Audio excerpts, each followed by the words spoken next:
We've all been there, right? That year, or maybe just that month, where it feels like nothing is going your way. A project you poured your heart into fails, a relationship ends, a goal you were so close to just slips through your fingers.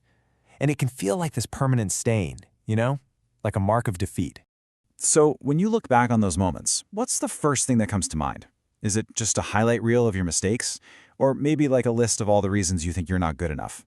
It's wild, but how we frame these memories, it has so much power over us.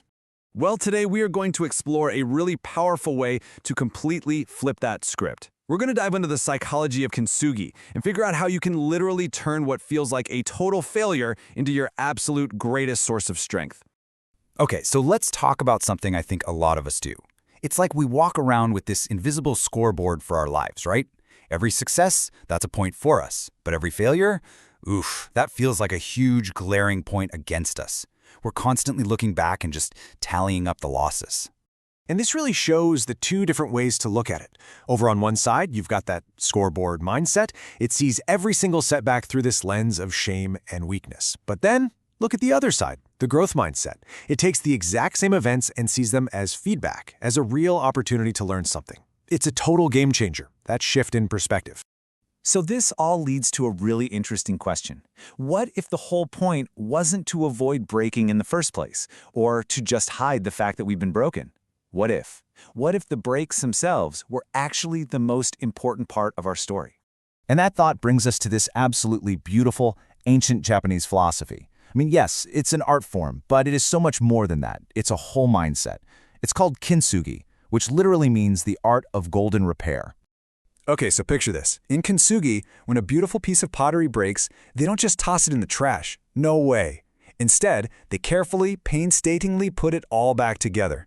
But, and this is the amazing part, they don't try to hide the cracks. They do the opposite. They highlight them, filling them in with this special lacquer that's mixed with pure gold. The repair itself becomes this celebrated, beautiful part of the object's history. And that idea just nails the core philosophy here. The cracks aren't weaknesses. They're not flaws you're supposed to hide. They're proof of a history. They show resilience. In fact, they're the very things that make that piece totally unique, beautiful, and honestly stronger than it ever was before. All right, so how do we take this incredible metaphor and actually apply it to our own lives? How do we take those broken pieces from our past and start seeing them not as ugly scars, but as these beautiful golden seams? Well, in the world of psychology, this is actually a known technique. It's called emotional reframing. It's basically the conscious act of changing how you look at a situation in order to change how you feel about it. Think of it as mental kintsugi. So what does this actually look like day to day? Well, instead of seeing a failure, you consciously reframe it as vital feedback. That setback you had, that's now a lesson on what to do differently next time. And those scars you've been trying so hard to hide, they actually become the proof of your strength, proof that you can and did heal. Okay, I know what you might be thinking. This all sounds great in theory, but how do you actually do it, right? Well, let's break down a clear blueprint for this mental alchemy, a practical way to forge your very own mental gold. First things first, you have to acknowledge the break. You can't just pretend it didn't happen. Face it. Step 2, you gather the feedback. Ask yourself honestly, what did this experience teach me? Then you apply the gold. That's where you lock in the valuable lesson. And finally, number 4, you display your new strength. You don't hide the repair, you let it inform a stronger, wiser you moving forward. You see, this whole process is really about taking back control of your own story.